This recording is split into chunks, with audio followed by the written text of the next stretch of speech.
ತನು Mitu hi ಎಲ್ಲರಿಗೂ welcome to Tanu Mitu YouTube channel. ಇವತ್ತು ನಾನು ವಾಂಗಿಬಾತ್ ಮಾಡೋಣ ಅಂತ ಎಲ್ಲ ರೆಡಿ ಮಾಡಿ ಇಟ್ಕೊಂಡಿದ್ದೀನಿ. ತುಂಬ ಈಸಿ ರೆಸಿಪಿ, ಹಾಗಾಗಿ ತೋರಿಸೋಣ ಇದನ್ನು ಮಾಡಿ ಅಂತ ಎಲ್ಲ ರೆಡಿ ಮಾಡಿ ಇಟ್ಕೊಂಡಿದ್ದೀನಿ. Let's go. 4 ಉದ್ದ ಮುಳ್ಕಾಯಿ ತೊಗೊಂಡು ಕ್ಲೀನಾಗಿ ವಾಶ್ ಮಾಡ್ಕೊಂಡು ಕಟ್ ಮಾಡಿ ಇಟ್ಕೊಂಡಿದ್ದೀನಿ. ಇದು ಕಡಲೆ ಬೀಜ, ಗುಂಟೂರು ಮೆಣಸಿನ್ಕಾಯಿ, ಇದು ಕಡಲೆಬೇಳೆ, ಇದು ವಾಂಗಿಬಾತ್ ಪೌಡ್ರು MTR ತೊಗೊಂಡಿದ್ದೀನಿ ನಾನು, ತುಂಬ ಟೇಸ್ಟಿಯಾಗಿರುತ್ತೆ ಅಂತ. ಇದು ಈರುಳ್ಳಿ ಕಟ್ ಮಾಡಿ ಇಟ್ಕೊಂಡಿದ್ದೀನಿ, ಖಾರದ ಪುಡಿ 1 ಸ್ಪೂನು, ಉಪ್ಪು 1 ಸ್ಪೂನು, ಇದು 1 ಸ್ಪೂನು. ವಾಂಗಿಬಾತ್ ಮಾಡೋದಕ್ಕೆ ಇದೊಂದು ಕಡಾಯಿ ಇಟ್ಕೊಂಡಿದ್ದೀನಿ, ಪಾತ್ರೆನ. ಅದಕ್ಕೆ ನಾನು ಇವಾಗ ಎಣ್ಣೆ ಹಾಕ್ಕೊಳ್ತಾ ಇದ್ದೀನಿ. ಎಣ್ಣೆ ಸ್ವಲ್ಪ ಜಾಸ್ತಿನೇ ಹಾಕ್ಕೊಡಿ, ಯಾಕೆಂದರೆ ಎಣ್ಣೆನಲ್ಲೇ ಬದನೆಕಾಯಿ ಈರುಳ್ಳಿ ಎಲ್ಲ ಬೇಯಬೇಕಲ್ಲ, ಹಾಗಾಗಿ ಎಣ್ಣೆ ನೋಡಿ ಇಷ್ಟು ಹಾಕ್ಕೊಂಡಿದ್ದೀನಿ ನಾನು. ಒಂದು 4 ಟೇಬಲ್ ಸ್ಪೂನಷ್ಟು ಎಣ್ಣೆ ಹಾಕ್ಕೊಂಡಿದ್ದೀನಿ. ಎಣ್ಣೆ ಕಾದ ನಂತರ ಸಾಸಿವೆ ಹಾಕ್ಕೊಳ್ತಾ ಇದ್ದೀನಿ.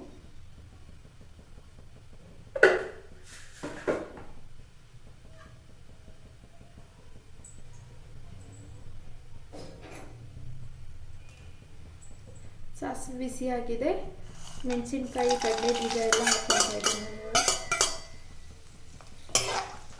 ಗುಂಟೂರು ಮೆಣಸಿನ್ಕಾಯಿ ಕಡಲೆ ಬೀಜ ಎಲ್ಲ ಒಟ್ಟಿಗೆ ಹಾಕ್ಕೊಂಡಿದ್ದೀನಿ. ಕಡಲೆ ಬೀಜ ಹಾಕ್ಕೋಬೇಕು ಅಂತ ಏನೂ ಇಲ್ಲ, ಆಪ್ಷನಲ್, ಅದನ್ನು ಹಾಕ್ಕೊಂಡಿಲ್ಲ ಅಂದರೆ ಹಿಡಿಯುತ್ತೆ. ನಾನು ಫ್ಲೇವರ್ ಚೆನ್ನಾಗಿರುತ್ತೆ ಅಂತ ಎಲ್ಲ ಒಟ್ಟಿಗೆ ಹಾಕ್ಕೊಂಡು ಫ್ರೈ ಮಾಡ್ಕೊತಾ ಇದ್ದೀನಿ.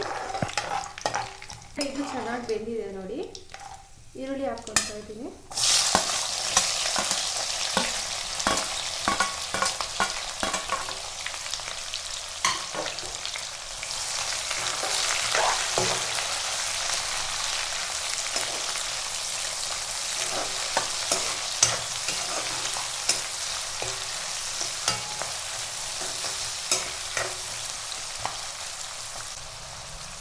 ರುಚಿಗೆ ತಕ್ಕಷ್ಟು ಉಪ್ಪು 1 ಸ್ಪೂನು,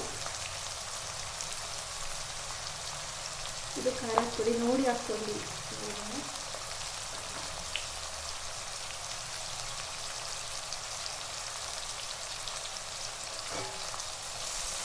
ಚೆನ್ನಾಗಿ ಖಾರ ಹಚ್ಕೊಳ್ಳಿಕ್ಕೆ ಚೆನ್ನಾಗಿ ಫ್ರೈ ಮಾಡ್ಕೊತಾ ಇದ್ದೀನಿ ನಾನು. ಎಣ್ಣೆನಲ್ಲೇ ಚೆನ್ನಾಗಿ ಈರುಳ್ಳಿ ಬೇಯಬೇಕು.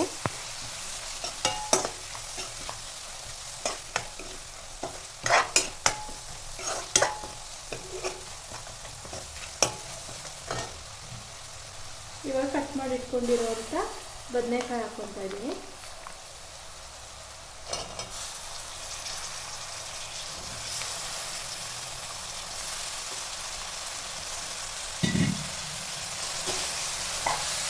ಈಗ ಚೆನ್ನಾಗಿ ಎಣ್ಣೆಯಲ್ಲಿ ಮುಳುಗಾಯಿ ಚೆನ್ನಾಗಿ ಫ್ರೈ ಮಾಡಿಕೊಂಡು ಬೇಯಿಸ್ಕೋಬೇಕು. ಎಣ್ಣೆನಲ್ಲೇ ಇದು ಚೆನ್ನಾಗಿ ಫ್ರೈ ಮಾಡಿಕೊಂಡು ಬೇಯಿಸ್ಕೊಳ್ಬೇಕು. ನೀರೆಲ್ಲ ಹಾಕ್ಕೊಳ್ಬಾರ್ದು, ಎಣ್ಣೆನಲ್ಲೇ ಬೇಯೋದಿದು.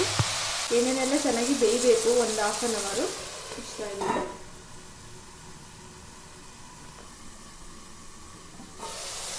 ನೋಡಿ. ಸ್ವಲ್ಪ ಅವಾಗವಾಗ ಫ್ರೈ ಆಗಿಸ್ಕೊಳ್ತಾ ಇತ್ತು, ಮೀಡಿಯಮ್ ಫ್ಲೇಮಲ್ಲಿ ಇಟ್ಕೊಂಡು ನೋಡಿ. ಈ ಥರ ಕಲರ್ ಚೇಂಜ್ ಆಗಬೇಕು. ಈ ಥರ ಆಗಿದೆ ಅಂದರೆ ಬೆಂದಿದೆ ಅಂತ ಸ್ವಲ್ಪ ಬಿಡುತ್ತೆ. ಹಾಗಾಗಿ ಸ್ವಲ್ಪ ಕೈ ಆಡಿಸ್ಕೊಳ್ತಾ ಇರುತ್ತೆ. ಇನ್ನೂ ಸ್ವಲ್ಪ ಹೊತ್ತು ಬೇಯಲಿ ಅಂತ ಬಿಟ್ಟಿದ್ದೀನಿ. ಆವಾಗವಾಗ ಮುಚ್ಚಳ ತೆಗ್ದು ಸ್ವಲ್ಪ ಫ್ರೈ ಮಾಡ್ಕೊಳ್ತಾ ಇರಬೇಕು, ಅದು ಬೇಯಬೇಕಲ್ವ, ಇಲ್ಲಾಂದರೆ ತಳ ಹಿಡಿದ್ಬಿಡುತ್ತೆ. ಹಾಗಾಗಿ ನೋಡಿ, ಇವಾಗ ಹುಣ್ಸಿಟ್ಕೊಂಡಿರ್ತೀವಲ್ಲ ಈ ಹುಣಸೆ ಹಣ್ಣು, ಅದನ್ನು ಹಾಕ್ಕೊಳ್ಬೇಕು.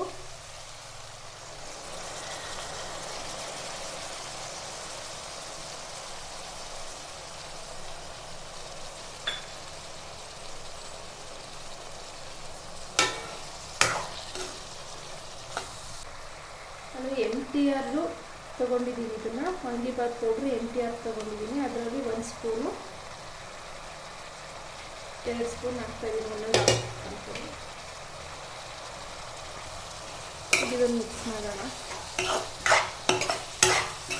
ಚೆನ್ನಾಗಿ ಮಿಕ್ಸ್ ಮಾಡ್ಕೊಳ್ಬೇಕು. ವಾಂಗಿಬಾತ್ ಪೌಡ್ರು ತುಂಬ ಈಸಿ ರೆಸಿಪಿ, ಇದು ತುಂಬ ಟೇಸ್ಟಿಯಾಗಿರುತ್ತೆ. ಹಾಗೆಯೇ ಇದಕ್ಕೆ ನೀರೇನು ಹಾಕಿಲ್ಲ, ನಾವು ಎಣ್ಣೆನಲ್ಲೇ ಬದನೆಕಾಯಿ ಬೇಯಿಸ್ಕೊಂಡಿರೋದು.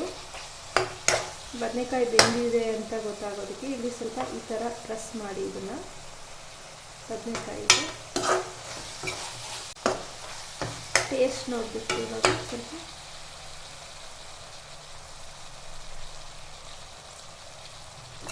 ಓಕೆ, ಟೇಸ್ಟ್ ಎಲ್ಲ ಚೆನ್ನಾಗಾಗಿದೆ. ಬದನೆಕಾಯಿ ಸ್ವಲ್ಪ ಬೇಯಬೇಕು, ಬೇಯಿಸ್ಕೊಟ್ಟು ನೋಡೋಣ ಇವಾಗ ಬೆಂದಿದೆಯಾ, ಹೆಂಗಾಗಿದೆ ಅಂತ.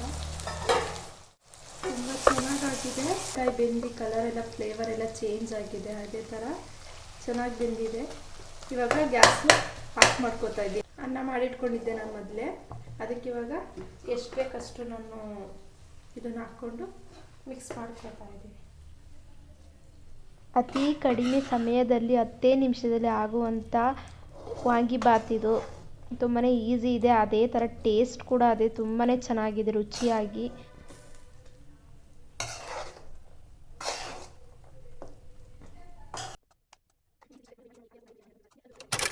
ತುಂಬಾ ಟೇಸ್ಟಿಯಾಗಿರುತ್ತೆ. ನಮ್ಮ ಮನೇಲಿ ಎಲ್ರಿಗೂ ಇಷ್ಟ. ಇದು ತುಂಬ ದಿನ ಆದಮೇಲೆ ಮಾಡಿದ್ದೀನಿ ನಾನು ಇವಾಗ ಮತ್ತೆ. ಅದಕ್ಕೆ ಈ ರೆಸಿಪಿ ತೋರಿಸೋಣ ಹೇಳೋಣ ಅಂತ ನಾನು ವಿಡಿಯೋ ಮಾಡ್ತಾಯಿದ್ದೀನಿ. ತುಂಬ ಚೆನ್ನಾಗಿದೆ ಟೇಸ್ಟ್ ಎಲ್ಲ. ನೋಡಿ ಮಿಕ್ಸ್ ಮಾಡಾಗಿದೆ ತುಂಬ ಚೆನ್ನಾಗಿ. ಇದು ಹುಣಸೆಹಣ್ಣು ಹಾಕಿ ಮಾಡಿರೋ ಅಂಥ ಇದಲ್ವಾ ಗೊಜ್ಜು, ಹಾಗಾಗಿ ಇದು ಹಾಳಾಗೋದಿಲ್ಲ. ಒಂದು 3 ದಿನ ಇಟ್ಕೊಂಡು ತಿನ್ಬೋದು ಗೊಜ್ಜು. ನೋಡಿ ಅದಕ್ಕೆ ನಾನು ಎಷ್ಟು ಬೇಕಷ್ಟು ಮಾಡಿಕೊಂಡು ಇಷ್ಟು ತೆಗೆದಿಟ್ಕೊಂಡಿದ್ದೀನಿ. ಈಗ ಟೇಸ್ಟ್ ನೋಡ್ತೀನಿ ಇಷ್ಟು.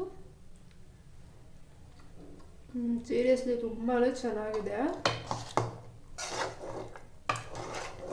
ಇಷ್ಟ ಆದರೆ ಲೈಕ್ ಮಾಡಿ, ಶೇರ್ ಮಾಡಿ, ಕಮೆಂಟ್ ಮಾಡಿ. ತನು ಮಿಕ್ಕು ಯೂಟ್ಯೂಬ್ ಚಾನಲ್ಗೆ ಸಬ್ಸ್ಕ್ರೈಬ್ ಮಾಡಿ. Thank you for watching. Next ವಿಡಿಯೋದಲ್ಲಿ ಮತ್ತೊಂದು ರೆಸಿಪಿನಲ್ಲಿ ಮತ್ತೆ ಬರ್ತೀನಿ. ಅಲ್ಲಿವರೆಗೂ ನೋಡ್ತಾ ಇರಿ, ವಾಂಗಿಬಾತ್ ಮಾಡ್ಕೊಂಡು ತಿಂತಾ ಇರಿ. ಮತ್ತು ಇನ್ನೂ ಕೆಲವು ವಿಡಿಯೋ ಇದೆ, ಅದನ್ನು ನೋಡ್ತಾ ಇರಿ. Thank you, bye.